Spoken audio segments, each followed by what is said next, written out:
Bon. Bonjour à toutes et à tous. Vous êtes très nombreux en ligne et on est un tout petit peu moins nombreux là sur place, mais du coup on va démarrer ce café d'adaptable. J'espère que tout le monde, voilà, m'entend bien et qu'il n'y a pas de souci au niveau du son. Et Manon, qui est aussi dans l'équipe du tuba et en ligne, pourra aussi relayer s'il y a des problèmes, s'il y a des questions. Je vais non d'ailleurs, je vais démarrer par une toute petite présentation. Dans le même temps, vous pouvez commencer à scanner le QR code qui doit s'afficher soit sur votre écran, soit ici.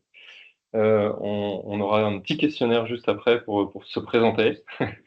Tout d'abord, pour commencer, pour redire un tout petit mot très rapide sur Tuba. Donc Tuba, c'est un tiers-lieu des données, du numérique responsable et des enjeux urbains, des transitions urbaines, installé à Lyon.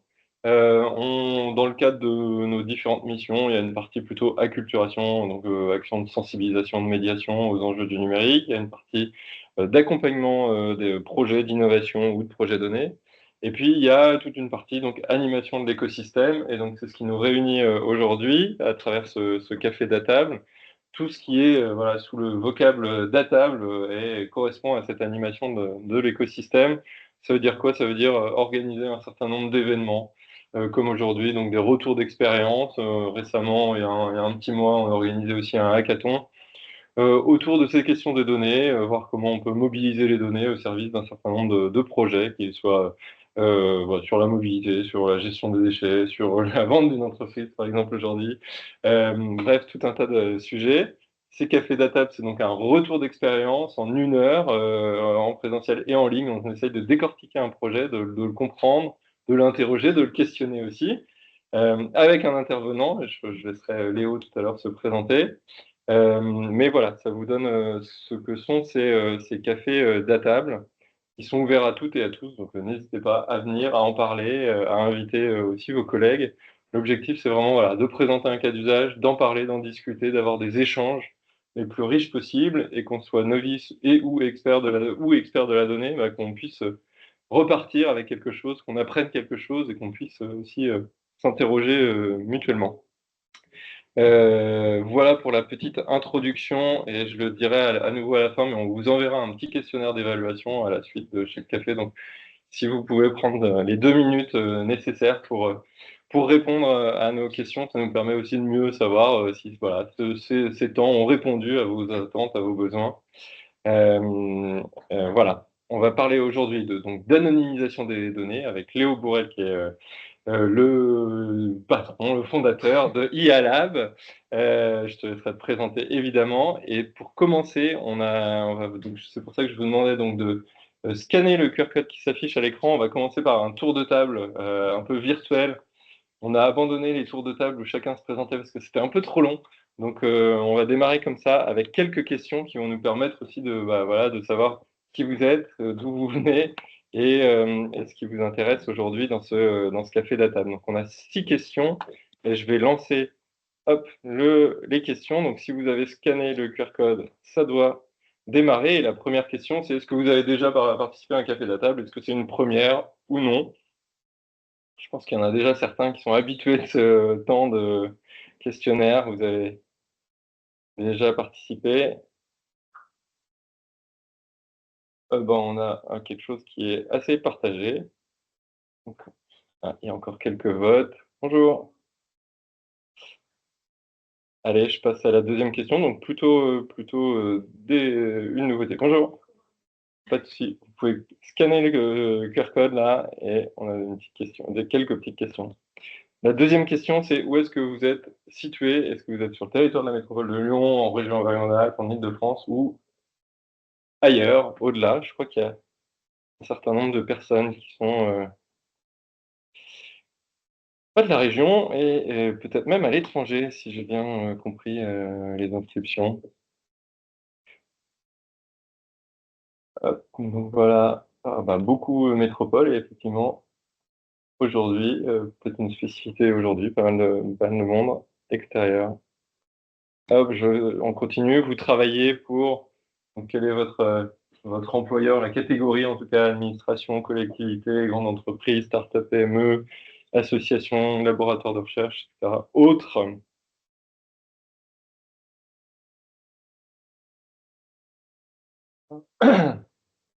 On a, du coup, plutôt la sphère publique qui est pas mal représentée avec 10 personnes.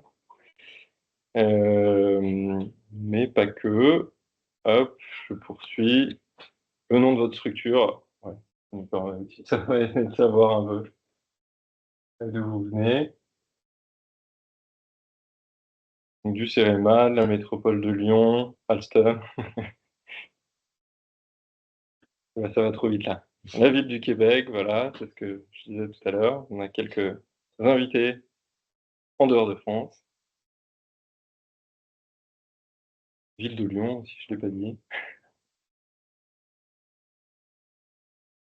Allez, je passe à la suite. Oseo, IALAB. Ah ouais, t'as répondu ou c'est que t'as dû? Ok. Et votre niveau d'expertise sur les sujets data, est-ce que vous vous considérez plutôt comme novice, plutôt comme intermédiaire, plutôt comme expert? Je l'ai dit tout à l'heure, mais voilà, c'est important aussi que toutes et tous, vous puissiez, quel que soit votre niveau d'expertise, supposé ou réel, vous puissiez, repartir avec des apprentissages, en tout cas des apports à l'issue de ces temps. Et ben plutôt expert. Et ben voilà, Léo, tu as un peu le et pardon, oui, il y avait le champ d'intervention, SI, data science, design, commercial, marketing ou autre. En tout cas, ça te donne une idée aussi du public que tu as en face de toi. Et donc, SI, data science, marketing, pas de design, pas de commercial aujourd'hui. Très bien. Pas très bien, non, hein. C'est pas un jugement, hein, ou autre. Bonjour. Souci, entrée. Allez, et ben merci à tous d'avoir joué le jeu sur ce temps, on va dire, de présentation. Je laisse la parole à Léo. Hop, je partage ta présentation qui doit être ici. Hop, hop. Non, là, du coup, Léo, je vais te laisser la place. Pardon. Hop, je le mets en grand. Ça veut bien. Est-ce que c'est bon? Allez, et ben je te laisse, pardon, hop, je te laisse la place, exactement. Tu as le micro ici. Et on te laisse nous parler de ce cas d'usage autour de l'anonymisation des données. Ok, c'est parti. Bah déjà, merci à tous d'être venus. Avant de rentrer dans le vif du sujet, je voulais quand même me présenter. C'est la première des choses. Comme Frédéric a dit, je suis le fondateur d'IALAB. Historiquement, j'ai un profil très technique. J'ai fait une école tech, que vous connaissez peut-être, qui s'appelle Epitech. J'ai fait à peu près 7 ans là-dedans, où j'ai travaillé en tant que data scientist pour beaucoup de boîtes. J'ai fait parmi les plus gros, Enedis, Sorbonne Université, pas mal d'entreprises, du très gros, du très petit. Les startups, bon, ben, des fois, je peux vous donner les noms, mais c'est pas forcément. C'est aussi des petites startups dans des garages, donc c'est pas forcément les noms qui vous parleront le plus. Mais voilà, du coup, j'ai bossé sur pas mal de sujets assez différents. Depuis 2 ans, du coup, j'ai créé IALab. IALab, c'est une agence, je présenterai un petit peu plus en détail juste après. C'est une agence dédiée au métier de l'intelligence artificielle. Donc, en gros, nos objectifs, c'est d'accompagner les entreprises pour intégrer l'IA. Et au-delà de ça, je ne l'ai pas écrit ici, mais je suis aussi membre de l'association Union de Patience, qui du coup fait partie qui est partenaire du Tuba, et avec qui on va organiser tous les mois des événements. C'est plutôt très technique sur la data science pure et dure pour des data scientists, par des data scientists. Donc, on peut s'accrocher, mais c'est hyper intéressant. Je vous le recommande.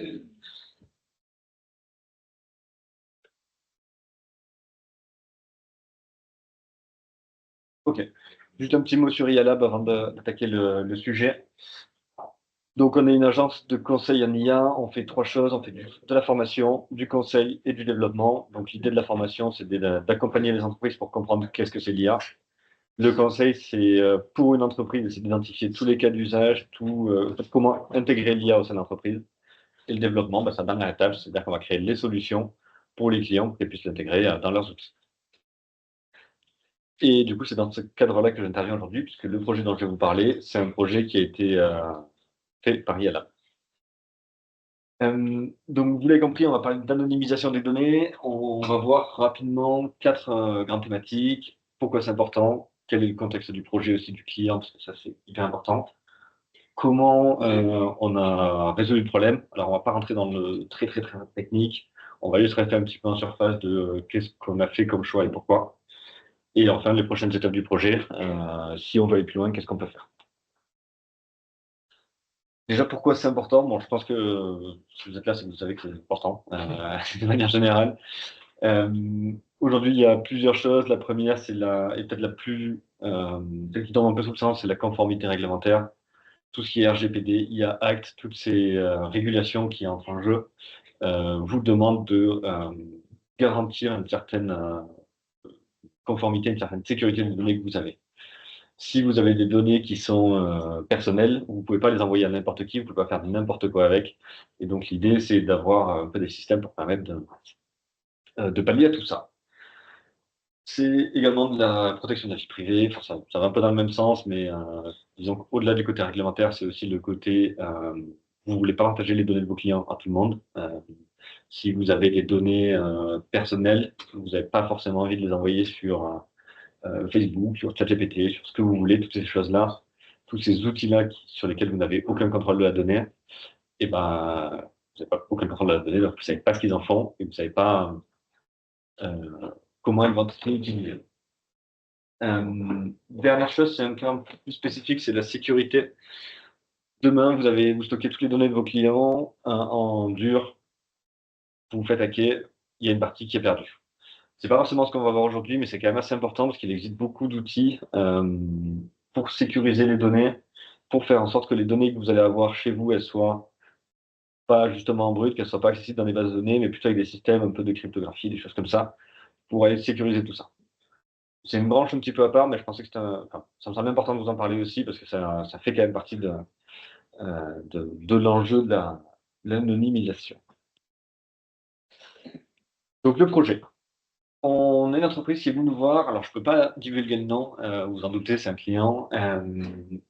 Mais l'idée, c'est que c'est une entreprise qui fait une data room. Donc, une data room, comprendre, c'est un Dropbox dans lequel vous allez envoyer toutes vos informations de votre entreprise. Donc, ça peut être vos contrats, vos documents financiers, la table de capitalisation, tous les sujets internes à l'entreprise et souvent qui ont un peu toute la valorisation de l'entreprise vont être mis dessus à disposition. Et l'idée, c'est de les partager à certains partenaires. Donc, ça peut être soit pour du financement, soit pour de la fusion-acquisition. Dans notre cas, c'était très spécifique là-dessus, mais de manière générale, ça peut être beaucoup d'autres enjeux. Et c'est souvent très orienté autour voilà, de la connaissance des entreprises, d'aller chercher des informations sur celles-ci. Il y a un énorme enjeu de sécurité. Pourquoi? Parce que si vous mettez vos données sur cette plateforme, un, vous avez envie que la plateforme fasse attention avec vos données. Et deux, vous n'avez pas envie de partager vos données avec n'importe qui. Aujourd'hui, je veux mettre mon entreprise à vendre, je la mets sur une plateforme pour que l'entreprise, voilà, caisse d'épargne, ait accès à mes informations pour savoir s'ils veulent investir chez moi ou pas. Bah, je n'ai pas envie que BNP ait accès à ces informations. Donc ce contrôle-là, cette sécurité-là, elle est hyper importante et elle est fondamentale pour notre client. Donc, c'est vraiment la notion de dossier anonymisé. Du coup, chaque client de l'entreprise ne va pas partager ses données publiques. Il y a aussi un deuxième enjeu qui était un peu plus secondaire, quoique, c'était le fait d'aller utiliser des IA modernes avec leurs données. Je vous explique. Une data room, il peut y avoir 100 documents dedans. C'est assez brut. C'est pas forcément le moment le plus sympa que vous allez passer dans votre journée d'aller lire les documents comme ça.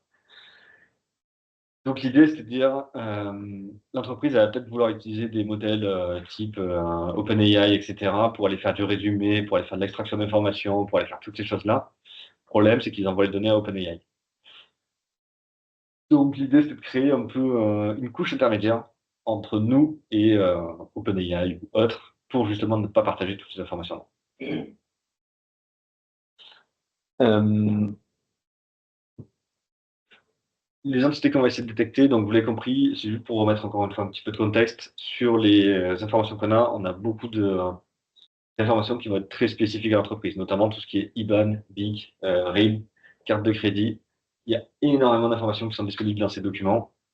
Et la petite particularité, c'est que du coup, nous, qu'on a dû évaluer si nos algos ils étaient bons, en fait, c'était très compliqué parce qu'évidemment, on n'a pas accès à la données du client. Donc, c'est eux qui nous devaient nous donner euh, comment dire, on leur envoyait l'algo, ils nous disaient, bon, on teste de notre côté, ils testent, et ensuite, ils nous disaient, bon, ben, on est bon à 90%, on est bon à 95%, etc., etc. Donc, c'est vraiment assez compliqué à mesurer parce que du coup, on a dû mettre un gros sujet nous, de notre côté pour faire en sorte que le jour où on envoie l'algo, en retour, ce qu'il nous donne, c'est pas juste un sentiment écrit par mail qui nous dit oui, oui, ça marche plutôt bien, c'est cool, mais qu'on ait vraiment une information précise. Donc, on a vraiment créé un petit système pour dire sur telle classe, donc le numéro de téléphone, on est bon à 98%, sur telle information, on est bon à 90%, etc., etc. En sachant qu'après, Donc, excuse-moi, quand on est bon, c'est-à-dire, vous avez anonymisé 90%. c'est ça, on a détecté en fait, ce qu'on va essayer de faire, c'est vraiment détecter l'entité, l'information, et ensuite, c'est eux qui vont l'anonymiser, donc la cacher. Euh, Donc, vous voyez, exactement. En fait, l'idée, c'est, nous, on va pas anonymiser, on va pas remplacer le texte, on va juste, en gros, leur dire, ça, c'est une information qui peut être sensible, vous en faites ce que vous voulez. Donc, l'idée, c'est aussi de dire qu'eux, ils aient une flexibilité pour dire, bah, typiquement, les dates sur un rapport financier, un exercice comptable, c'est hyper important. On ne peut pas enlever les dates. Par contre, bon, j'ai pas assez d'inspiration pour trouver le type de document sur lequel la date, ça peut être un peu secret, entre guillemets. Bah, ils peuvent cacher. Et du coup, c'est eux qui nous disent tel document, on va vouloir cacher telle et telle information. Alors, ne vous inquiétez pas pour la partie de droite, c'est un peu barbare, mais c'est fait exprès. On va pas rentrer trop dans le détail. En gros, je voulais vous parler de ça. Pourquoi? Parce que c'est la réflexion qu'on a pris de se dire comment on va résoudre ce problème-là.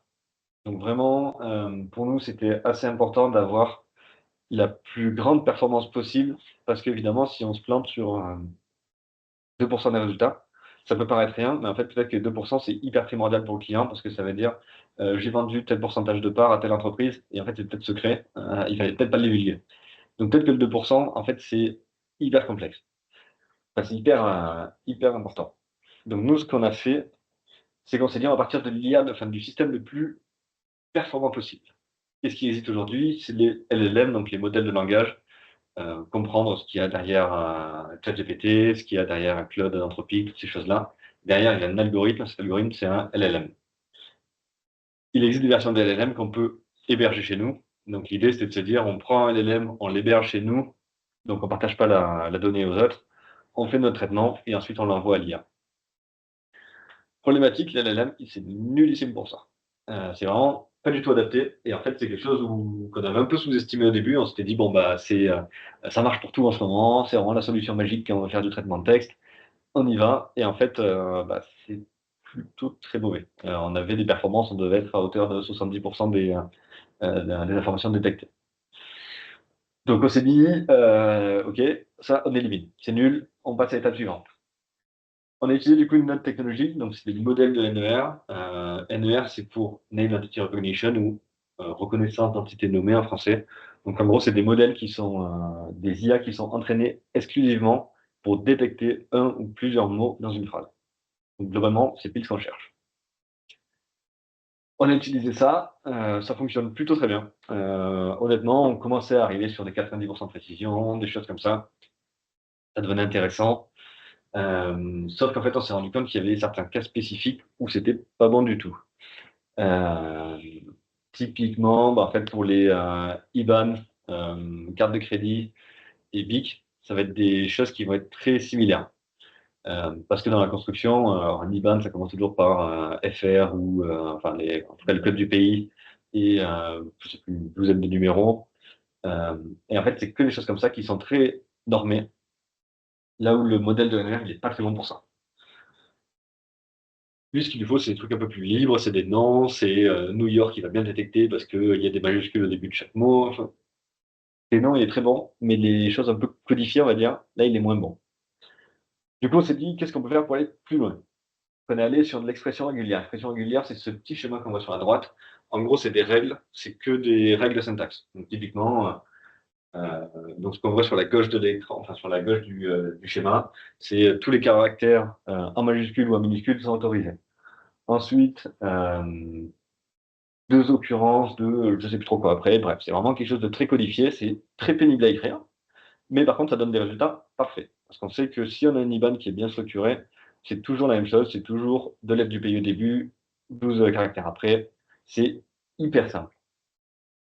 Ce qui est assez intéressant de voir là-dedans, c'est que finalement, on est parti avec la méthode la plus complexe, la plus lourde. Les LLM, c'est un peu une usine à gaz. Si jamais vous êtes un peu sensible à tout ce qui est écologie, économie, comment dire, sensibilisation un peu à tous ces sujets-là, bah, utiliser un LLM, c'est quand même la pire utilisation des ressources possible, puisque ça consomme de façon bien trop importante. Alors que le modèle juste en dessous, c'est un petit peu mieux parce que finalement, c'est juste juste des cartes graphiques dans notre coin. C'est quand même beaucoup plus modéré. Et la dernière partie, bah, en fait, ça se fait avec un petit script sur n'importe quel PC, même sur le téléphone, ça pourrait exécuter. C'est vraiment hyper léger. Du coup, on a fait vraiment le raisonnement inverse de ce qu'il faut faire d'habitude. Normalement, on commence du plus simple pour les plus compliqués. Nous, on s'est dit, on va commencer par le plus compliqué, on va aller plus simple. Et en fait, c'est comme ça qu'on a eu les meilleurs résultats. Mais du coup, c'est une bonne leçon d'apprentissage, c'est que même s'il y a un truc qui est incroyable et qui marche super bien et que c'est très à la mode, bah, il faut quand même rester sur les basiques. Euh, une fois qu'on a choisi notre algo, on a eu un petit sujet de se dire comment on met ça en place pour notre client. Donc sur la gauche de l'écran, on a notre client, son service, son application. À droite, on a l'IA qui va l'utiliser, typiquement OpenAI. Imaginons qu'ils veulent utiliser ChatGPT. Ben, nous, on s'est dit, on va s'interfacer au milieu. Ils nous envoient les données, on anonymise et ils envoient un ChatGPT. Super. C'était un peu notre idée de base, sauf que ça a amené plusieurs problématiques dans l'usage. C'est que déjà, ils nous envoient tous leurs prompts, toutes leurs informations, toutes les choses comme ça qui sont au-delà des données qui sont sensibles. Ils nous envoient quand même beaucoup de choses supplémentaires. Et finalement, un document sur lequel ils peuvent faire 5 prompts différents, 5 requêtes différentes, bah, nous, on va le prendre 5 fois au milieu. Donc, ça nous fait une surcharge pour notre petit outil, là. Un des enjeux, c'était quand même d'avoir quelque chose de léger, de fonctionnel, qui aille vite. Bah, comme ça, on l'alourdit. Et en fait, ça a peu d'intérêt, puisqu'au final, ça ralentit tout le monde et ça réduit la performance. Et ce qui fait que, typiquement, si on fait 5 prompts, bah, plutôt que d'aller 5 fois de application à IA externe et, euh, et une seule fois l'anonymisation, ben là, on fait 5 fois le trajet complet. Donc, on a fait un petit changement. Hop, on est plutôt allé sur quelque chose comme ça. Aujourd'hui, donc notre client, il a son service d'anonymisation, son application. Il fait une demande, il dit, bon, ben voilà, qu'est-ce que je peux anonymiser pardon, sur ce document? On va lui répondre, bon, ben voilà, ça c'est un RIB, ça c'est un numéro de téléphone, ça c'est machin, on lui répond tout. Et ensuite, c'est lui qui choisit qu'est-ce qu'il cache à l'IA, qu'est-ce qu'il va envoyer, comment il l'envoie, etc. On n'a plus du tout à intervenir.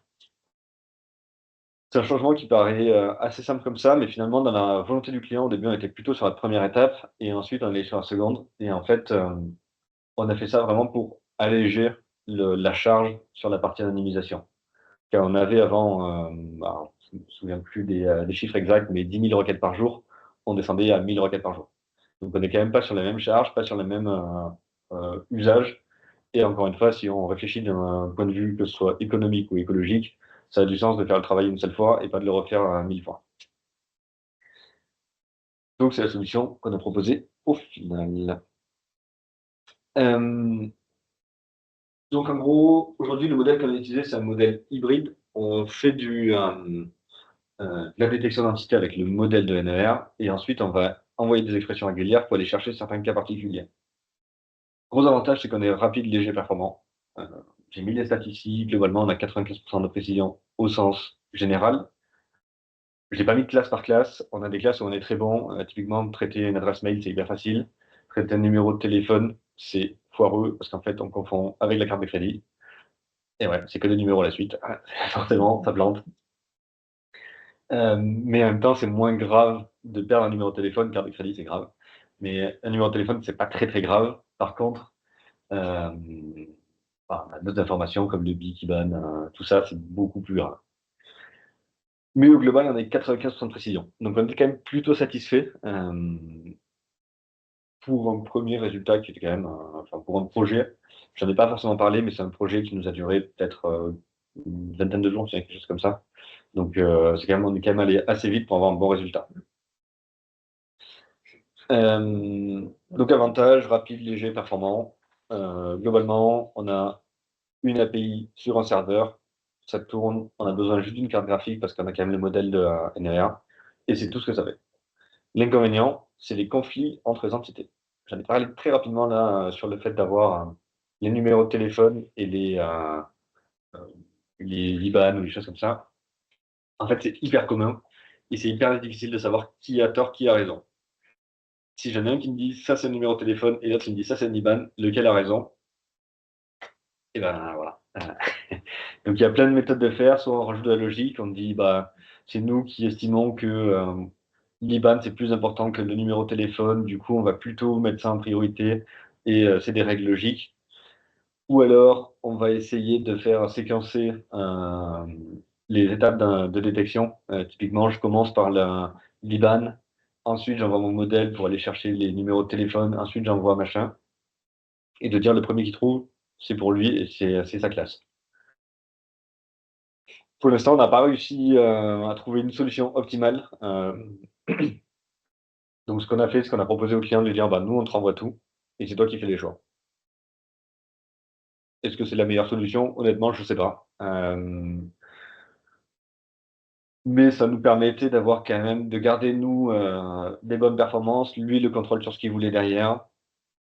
Donc, c'était un bon compromis entre ceux qui veulent et ce qu'on pouvait proposer. Je pense que si on voulait aller plus loin et justement régler un petit peu toutes ces problématiques-là, on aurait pu faire des super algos hyper compliqués. Mais ça n'aurait pas été forcément le plus intéressant.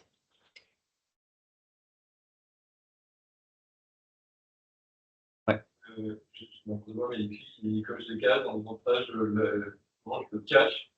Il y a une action derrière à faire. Peut-être finalement, il faut pointer les informations à cacher. Nous, en fait, on a fait la partie API par interface. Donc, en gros, ce qu'on a mis à disposition, ça leur permet de, sur le document, ils voient tous les endroits qui ont été découverts comme du texte anonymisé, enfin, à anonymiser. Après, effectivement, ils ont l'option sur l'interface de choisir est-ce qu'ils veulent déanonymiser ou pas, quoi. C'est quand même via votre interface qu'ils peuvent. C'est pas notre interface. Nous, on a que l'API. Ils enregistrent les résultats. Okay, et après, sur leur interface à eux, ils choisissent est-ce qu'ils valident ou pas. Nous, la seule chose qu'on a fait, c'est que sur l'API, on a, dans les options, dans les paramètres, on a demandé quelle information à anonymiser ils voulaient. L'intérêt, c'était plutôt de dire, on a une dizaine d'entités, moins on en met, plus c'est rapide. Si on sait que pour tel type de document, on n'a que 3 entités, on va aller un peu plus vite en filtrant que sur les 3 qui nous intéressent. Donc, eux, ils ont la partie où sur le document final du PDF, ouais. Ça sera scratché avec un trait noir au niveau de tout ce qui est disponible. Exactement. Ils ont ce bout-là chez eux. Exactement.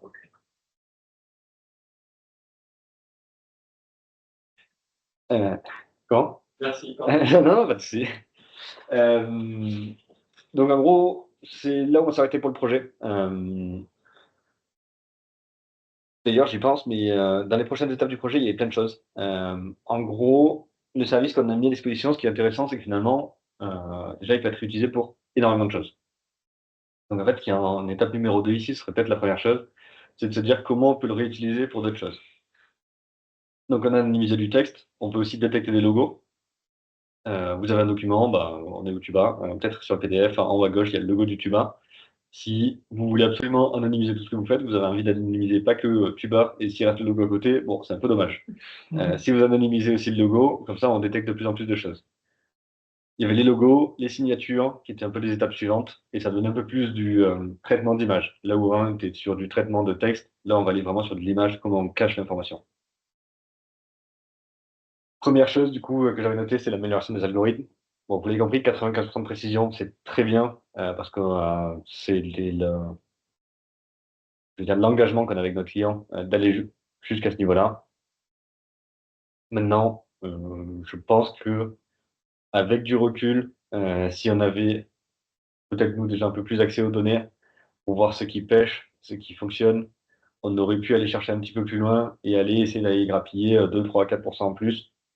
99% ne sont pas beaucoup, mais disons 2-3% en plus. que chaque fois que tu cocherais, non, ça en fait, c'est un IBAN, non, ça en fait, c'est un Oui. numéro de téléphone, ça a amélioré le modèle Oui, mais est-ce que... Oui. En fait, il y a deux options. C'est soit on le met dans la main des utilisateurs, mais ça veut dire que potentiellement c'est correct, mais la personne ne veut pas l'anonymiser. Donc il faut faire attention à ça.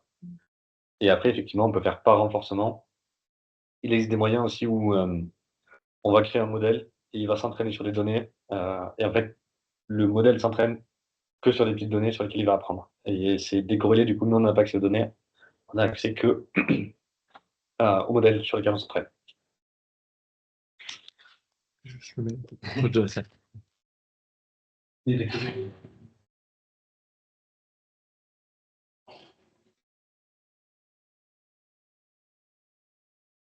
Pardon, vas-y.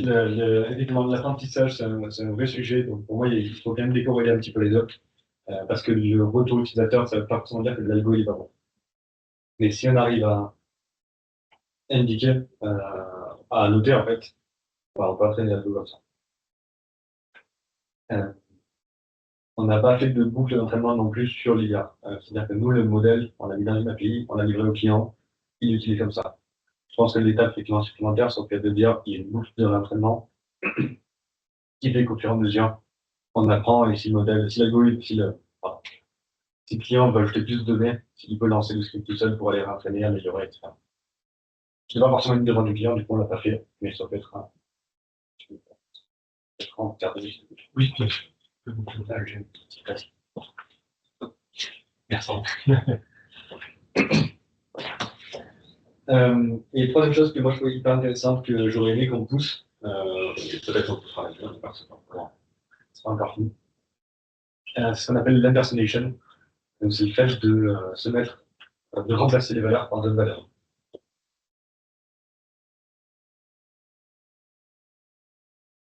Donc typiquement, vous avez un mail, bonjour Michel, voici l'information de la table de capitalisation, toutes les infos, ça vous voulez anonymiser, mais en fait, aujourd'hui, on va cacher l'information. Donc si on veut l'envoyer une IA, ça veut dire bonjour, virgule, voici les informations, et tout qui va être caché. Pas terrible. Avec l'impersonation, ce qu'on peut faire, c'est dire, excusez-moi, Prends ton temps. Mettez dans le bac. avec l'impersonation, ce qu'on peut faire, c'est qu'on peut dire, on remplace un nom par un autre nom. Typiquement, si j'ai un mail avec 3 fois le nom Michel à l'intérieur, je peux prendre et remplacer par Edouard, on s'en fout, n'importe, ce qu'on veut, ou XYZ, c'est à nous de voir. Et du coup, on garde la notion que Michel, il est là, là et là dans le mail. Et en fait, ça permet d'anonymiser tout en permettant un certain contrôle. Je ne sais pas si vous le faites des fois sur ChatGPT, mais moi, quand je m'envoyais il n'y a pas longtemps, on m'a envoyé un contrat, c'est 60 pages, à faire à lire. Je me suis dit, bon, ben, je vais l'envoyer sur ChatGPT, et je vais me demander de me faire résumer pour savoir quels sont les points importants pour moi. Il y a vraiment beaucoup de choses qui me concernaient pas. En fait, j'ai remplacé toutes les valeurs du nom de l'entreprise avec qui je travaillais. J'ai remplacé toutes les informations qui semblaient plus ou moins sensibles. Et je lui ai envoyé, je dis, bon, maintenant, fais-moi un résultat. Et en fait, ChatGPT m'a fait un truc hyper précis en me disant, ben voilà, c'est l'entreprise XXX, ils ont demandé ci, ça. Et en fait, à chaque fois, il arrivait à bien récupérer qui était XXX, parce que du coup, ça a du sens de faire besoin. Ça, c'est un sujet qui est hyper intéressant, parce que du coup, ça permet vraiment d'avoir un peu une continuité, une logique dans les documents qu'on envoie, et des choses comme ça. Et c'est suffisant en termes d'anonymisation par rapport à un cadre réglementaire? Oui, normalement, oui. Il y a, en fait, à partir du moment où on anonymise tout, c'est-à-dire si par exemple c'est bonjour Michel, j'habite au 1 rue de la République, on peut pas juste dire bonjour Bernard, j'habite au 1 rue de la République. Parce que clairement, on peut retrouver du coup la personne, enfin, avec un petit travail, ça peut être bien fait. Si tout est impersonnifié, c'est comme ça qu'on dit, on va dire comme ça. Du coup, normalement, on ne peut plus retrouver la trace de la personne. À partir du moment où on ne peut plus retrouver la trace de la personne, le job est fait. Euh, Après, la méthode pour aller encore plus loin, c'est de faire des, enfin, ça marche, bon, ça marche pas dans notre cas, c'est de regrouper les informations de plusieurs personnes pour faire comment dire, des statistiques de façon à ce que n'ait plus l'information d'une personne, mais l'information de toute personne, tout c'est noyé dans la masse. Légalement, il y a deux techniques qui peuvent marcher. Ça dépend un peu de nos usages. Euh, donc voilà, après, la difficulté, c'est que sur l'impersonnation, il faut le faire sur tous les documents. Ça va être pas facile, hein. Il faut le faire sur tous les documents. C'est-à-dire que si j'ai 25 documents que j'envoie, si Michel il présente un document 1, 3, 6 et 12, il faut que c'est du sens entre tous les documents. Parce que si un fait référence à l'autre et que je les envoie après une IA ou un système quelconque, il faut que je puisse faire le chemin retour. Donc ça, c'est assez compliqué à gérer, mais mais entre guillemets, c'est faire bien confiance.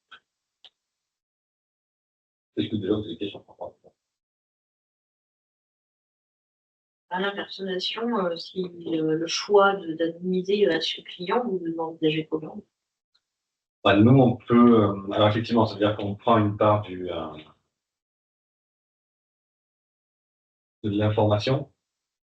Nous, on enregistre dans la base telle information correspond à telle personne. Ça rajoute un peu de. Comment dire? Nous, notre système, dans tous les cas, on va le mettre sur l'infrastructure du client. Mais aujourd'hui, on n'enregistre rien du tout. Ce qui fait que notre système, on peut lui envoyer toutes les données du monde, on lui renvoie des choses anonymisées, enfin, on retourne des choses anonymisées, mais techniquement, on n'enregistre rien nulle part. C'est pas mal pour nous parce que comme ça, on est hyper clean sur ce qu'on fait. Si on fait de l'impersonnation, on est obligé d'enregistrer de l'information. Donc, dire, si je détecte Monsieur Michel, ben, en fait, j'enregistre dans la base de données Monsieur Michel, je remplace par, là, je fais tourner un truc au hasard, Bernard, hop, j'envoie, et c'est comme ça. Et du coup, à chaque fois que je vais voir Monsieur Michel, il faut que je retrouve la bonne personne. La difficulté, après, c'est de retrouver la bonne personne dans la base de données par rapport au contact. Je donne des exemples avec tout à l'heure. Si on a des noms d'entreprises, c'est hyper simple. Si je vois Google, je remplace par ABC, hyper facile. Si par contre j'ai la famille Michel, avec la maman, le père, les trois enfants et les cousins, pour aller retrouver qui est qui, pas la même histoire. Donc c'est un peu toute la difficulté de l'impersonnation, c'est d'arriver à chercher comment mixer tout ça. On ne peut pas utiliser juste un cryptage avec une clé pour décrypter. Vous les données cryptées, enfin, les noms, les données anonymisées sans crypter. Mais le client conserve la clé qui lui permet de décrypter, de retrouver le nom initial, plutôt que de stocker en base ses Ouais. correspondances. Ça peut être une solution, ouais, complètement. J'essaie de réfléchir à ce qu'il y a des cas où ça pourrait être problématique, mais je vois pas trop. En fait, techniquement, vu que l'usage derrière, c'est de l'envoyer à des IA, techniquement, si la réponse, enfin, la dépersonnation, on s'en fout un peu. Effectivement, si c'est quelque chose de crypté, très bien. Parce que même si c'est une suite de caractères, de code, etc., ça marche très bien. Si c'est pour un usage un peu plus humain, c'est peut-être pas forcément le plus facile à relire.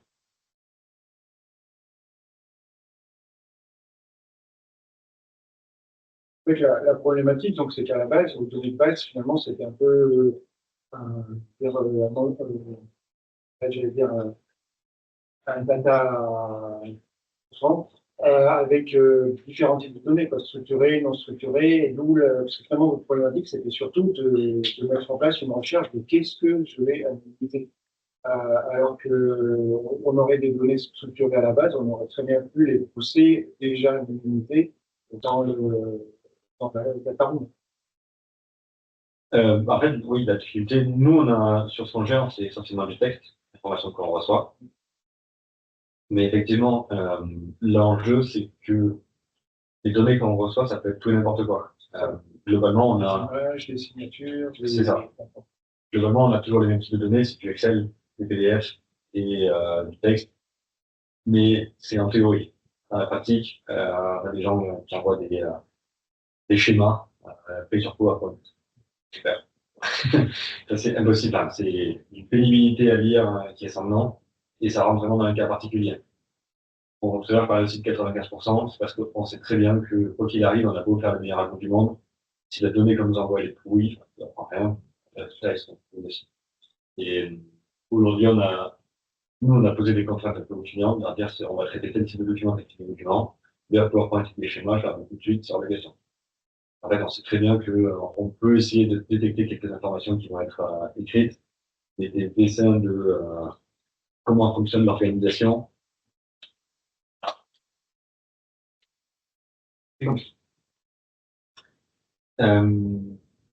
Donc voilà, bon, la petite conclusion assez sommaire, mais l'idée c'était de dire, effectivement, ce projet, il a eu un contexte qui était assez particulier, puisque c'était vraiment un projet de data room, avec des enjeux de partager les données, etc., à des services tiers.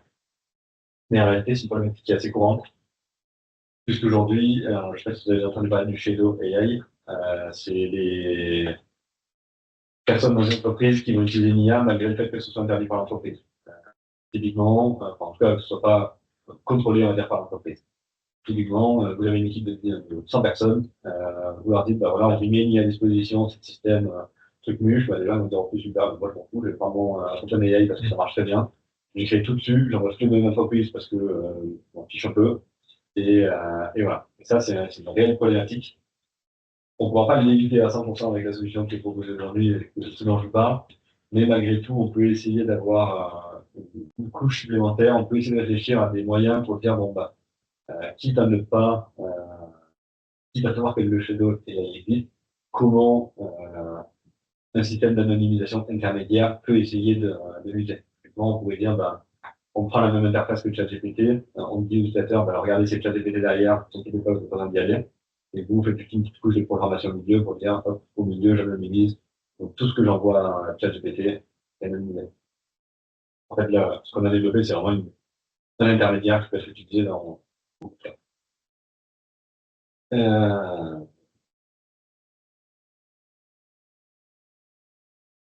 Est-ce qu'il y a d'autres questions? Est-ce qu'en ligne, il y a des questions? Et Manon, si je te laisse gérer, puisque on voit pas forcément, mais s'il y a des questions, ouais. Avant les questions, si jamais la newsletter, c'est pas très actif. Je ne conseille pas d'aller chercher la newsletter. Je l'avais mis sur une ancienne présentation, mais bon, j'ai pas trop le temps d'en occuper. Si vous voulez la scanner, vous pouvez, mais vous ne saurez pas de nouvelles très souvent. J'ai une question. De ce que je comprends, vous n'avez pas forcément fait d'anonymisation sur de l'image, par exemple, le fait d'anonymiser des visages ou des plaques d'immatriculation sur ce projet-là. Peut-être que vous avez vu sur d'autres projets. Est-ce que vous avez des conseils là-dessus? Est-ce que vous avez des outils que vous avez déjà utilisés qui fonctionnent plutôt bien? Sur quel type d'image? Oui, du coup, sur l'anonymisation d'image, effectivement, on a eu 2 projets sur lesquels on a travaillé. Il y a un premier, c'est pour une entreprise qui s'appelle e-Rider qui fait des boîtes, enfin, des 2 roues connectées. Donc, en gros, vous prenez un petit scooter ou un vélo électrique assez haut de gamme. Sur le guidon, vous allez avoir un petit écran avec plein d'informations, un peu comme les trucs qu'il y a dans les voitures maintenant, enfin les écrans des voitures. Et au-delà de ça, il prévoit une caméra d'avant, une caméra d'arrière pour détecter les risques d'accident. Et également, si jamais vous avez un accident, vous êtes capable de dire aussi à l'assureur, regardez, c'est pas moi qui ai fait n'importe quoi, c'est lui qui m'a fait la route, etc. Donc on a travaillé sur ce projet-là. Là-dessus, il y avait 2 sujets, c'était anonymisation des visages et anonymisation des plaques d'immatriculation. Parce que pour entraîner, forcément, on est obligé et pour les démos, on peut aussi cacher un petit peu. Là-dessus, alors on avait des contraintes très particulières, parce qu'on était sur de l'embarquer. Exactement les modèles, c'était des bombes à lunettes SSD. Mais, on va dire de façon un peu moins barbare, les plus connus, c'est les YOLO. Ouais. Vous détectez le visage, il y a des filtres d'image qui permettent de flouter. Ça marche. Je ne vais pas vous dire un chiffre à la volée, il doit être 90% du temps. Ça marche beaucoup. C'est pas parfait, mais ça marche bien. La difficulté sur ce type d'environnement, c'est que c'est ce qu'on appelle des environnements ouverts. Donc, vous n'avez jamais 2 fois la même image. C'est très compliqué. Vous êtes sur des documents, comme on a vu plutôt ici. Si vous faites la détection, vous allez chercher un logo, une signature, quelque chose comme ça, c'est un environnement plus fermé. Toujours une photo d'un document. Globalement, c'est à peu de choses près, c'est la même chose. Là, c'est beaucoup plus simple, on va aller chercher du 99, quelque chose comme ça. Et justement, lié au fait que c'est sur de l'embarqué, je suppose qu'il y a des problématiques de temps de traitement. Ouais. Et en fonction de la taille de l'image, par exemple, si on a des images qui sont assez volumineuses, ouais. Est-ce que vous avez fait de redimensionnement d'images avant de passer dans l'IA ou est-ce que vous les traitez tel quel? On a fait plusieurs choses. Donc déjà, comme on était sur des caméras embarquées, on avait des caméras qui étaient spécifiques pour les vélos. Et quand même des caméras, je ne peux plus vous dire la dimension de tête, mais c'est quelque chose comme 140 par 180. C'est tout petit. La particularité qu'on avait, c'est qu'on avait un angle de focale assez grand. pouvez voir quand même pas mal sur les côtés. Donc on voyait pas très loin. Donc on est intéressant d'ailleurs si jamais voilà, c'est toujours, est-ce que vous préférez voir loin ou est-ce que vous préférez voir sur le côté, c'est pas facile à faire. Voilà. Du coup on a fait ce projet-là et effectivement donc là on était vraiment hyper optimisé pour aller chercher du temps de prédiction. Et l'idée c'est qu'on préférait être un peu moins bon sur la détection parce qu'on savait que derrière on avait des algos qui allaient corriger un petit peu tout ça. Et notamment ce qu'on appelle du tracking, donc pour suivre les objets à travers le temps. L'idée c'est qu'on avait, je crois qu'on était sur plus 5 millisecondes de temps de référence, avec une distance à 30 mètres, on était capable de détecter, il y a 4-50, c'est un peu dur de le dire, mais on était à 30 mètres, on était tous très bons, après, pas très bon. Mais c'était un parti pris de dire on détecte sur les côtés, on détecte pas très bien.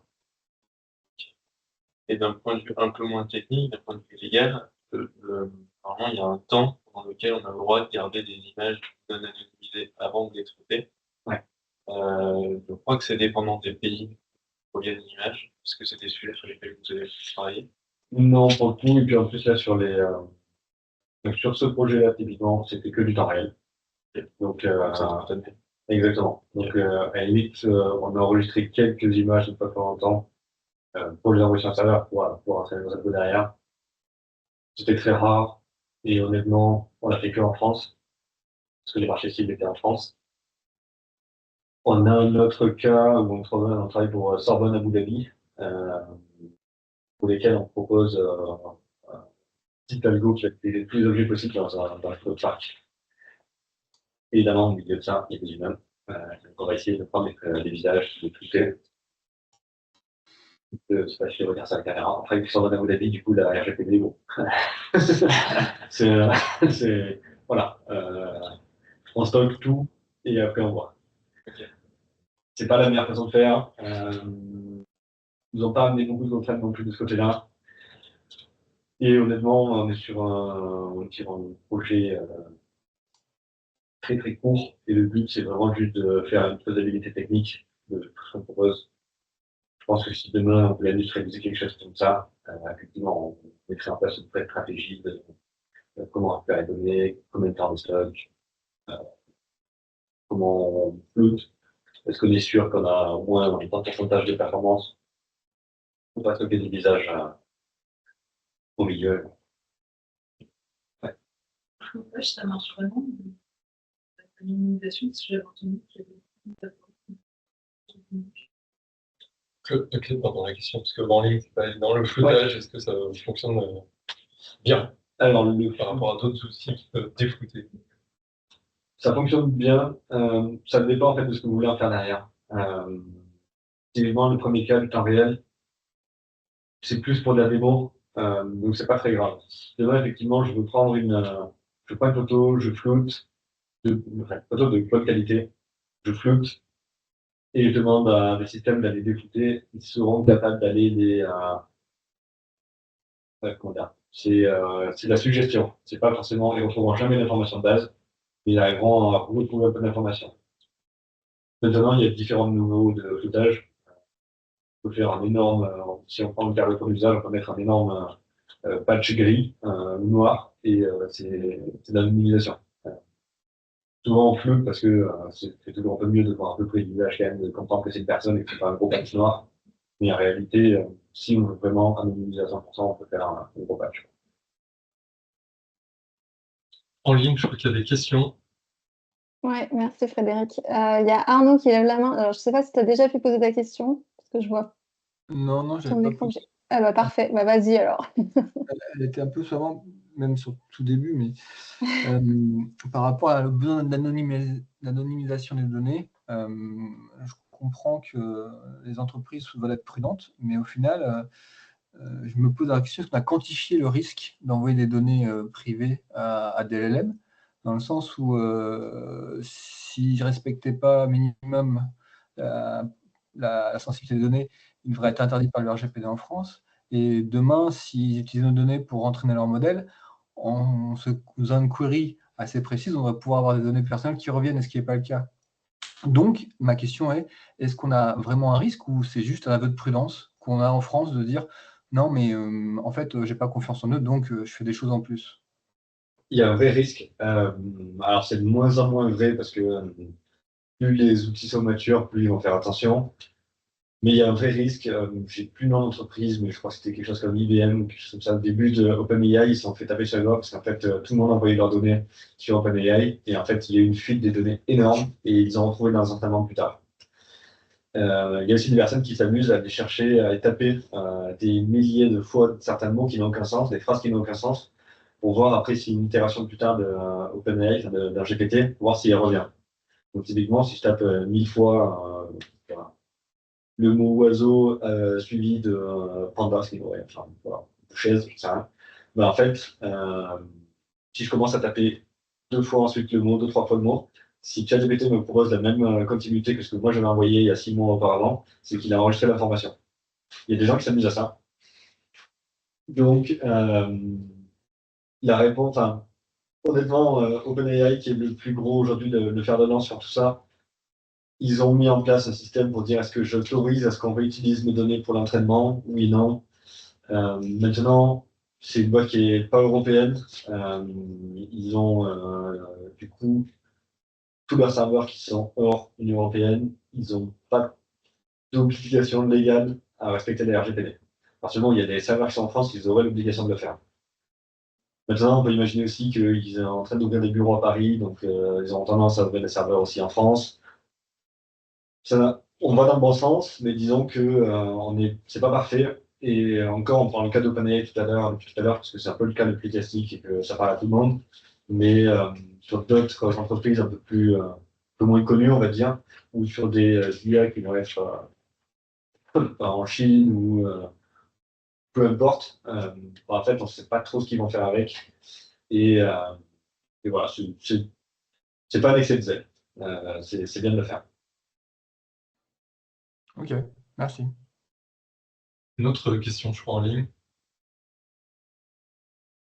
Oui, une autre question de Pierre-Emmanuel qui demande si, pour détecter des noms de famille dans des textes, par quelle méthode vous commenceriez?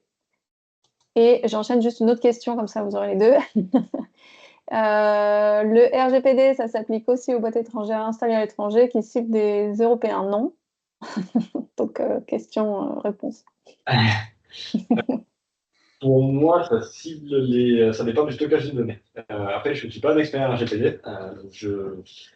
J'espère ne pas dire une bêtise, mais pour moi, à partir du moment où les données sont stockées à l'étranger et que le service est disponible de façon mondiale, je dirais que normalement, ils peuvent faire, je ne vais pas dire ce qu'ils veulent, mais pour moi, ils sont un peu plus libres. Encore une fois, je ne suis pas avocat, je ne suis pas expert de RGPD, c'est ma compréhension de la RGPD et c'est aussi comment dire, c'est beaucoup, je recommande souvent à mes clients d'utiliser par exemple le Mistral ou des équivalents européens ou il y a même Azure qui propose OpenAI via le biais de Azure, ce qui permet de sécuriser un petit peu, parce qu'eux, ils ont leur serveur en Europe. Ils garantissent de ne pas réutiliser les données dans des entraînements.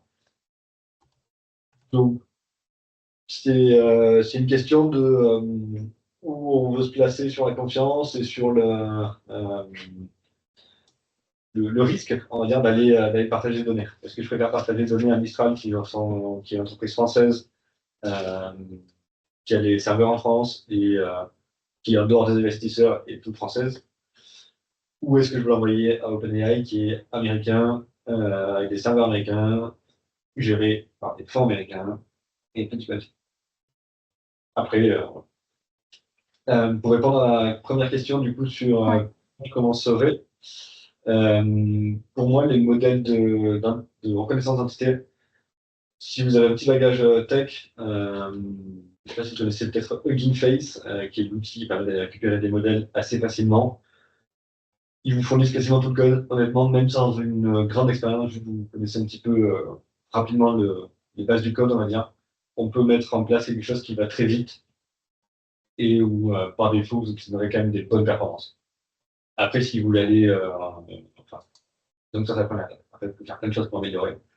Réentraîner sur vos données, créer des jeux d'annotation, des choses comme ça. mais du coup, c'est itératif. Une question sur le coût aussi, peut-être.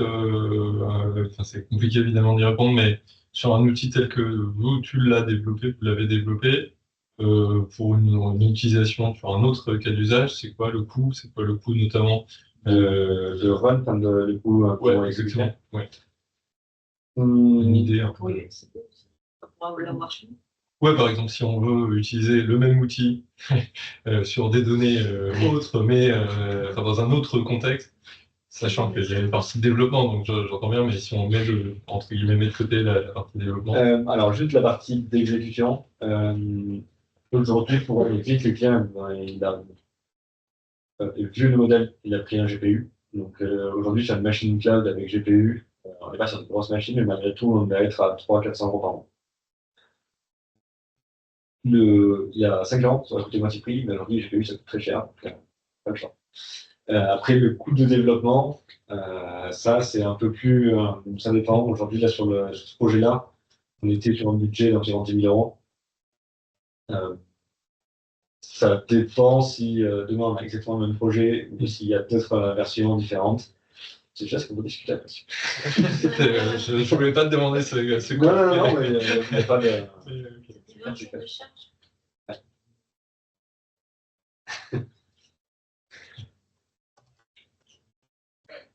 Si vous avez d'autres questions. Ouais. Est-ce qu'il y a d'autres questions, que ce soit ici dans la salle ou en ligne? Juste pour curiosité, vous avez dit que les NER, il fallait des cartes graphiques pour les exécuter. Pourquoi? Parce que c'est des algorithmes qui sont basés uniquement sur la reconnaissance graphique. Parce qu'en fait, c'est du deep learning.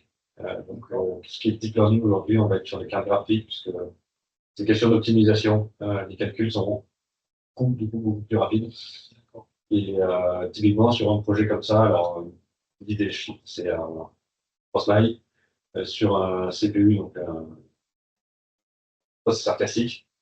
On doit être sur entre une demi-seconde et une seconde pour une prédiction. Alors, sur la graphique, on va être à 0,01 seconde.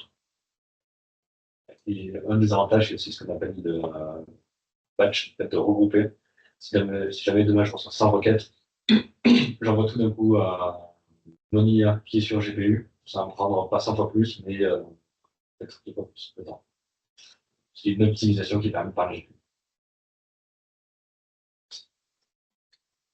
Top, merci beaucoup. Merci à toutes et à tous d'être présents, d'avoir participé. Merci à Léo d'avoir joué le jeu, de partager un cas d'usage et puis en transparence, y compris avec ce qui fonctionne moins, la manière aussi dont vous avez développé le projet. J'allais dire tâtonner aussi pour trouver la bonne solution. Et ça, je pense que c'est toujours intéressant. Donc, merci pour tout ça. Dernière chose, donc, je vous l'ai dit tout à l'heure, on vous envoie un petit formulaire d'évaluation à la fin. Donc, merci de prendre le temps de le remplir pour que voilà, nous, on sache si si les événements, les cafés data en particulier, là, vous correspondent bien, répondent à vos attentes. Mais aussi pour nous suggérer des idées, des propositions de thèmes, de thématiques. Pour les prochains cafés data, on est en train de finaliser la programmation 2025, en tout cas le début de l'année 2025 en termes de programmation sur ces cafés data. Donc on est aussi toujours preneur d'idées, de cas d'usage que vous auriez aussi vous à apporter, à présenter et à partager avec l'ensemble de l'écosystème Tuba. Et je crois que c'était tout. Merci à toutes et à tous et puis à bientôt et bonne fête de fin d'année. Merci. Merci à tous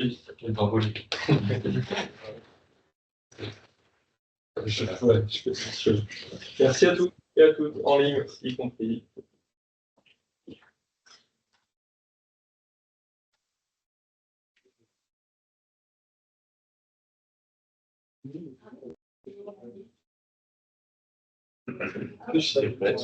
Oui, bien sûr.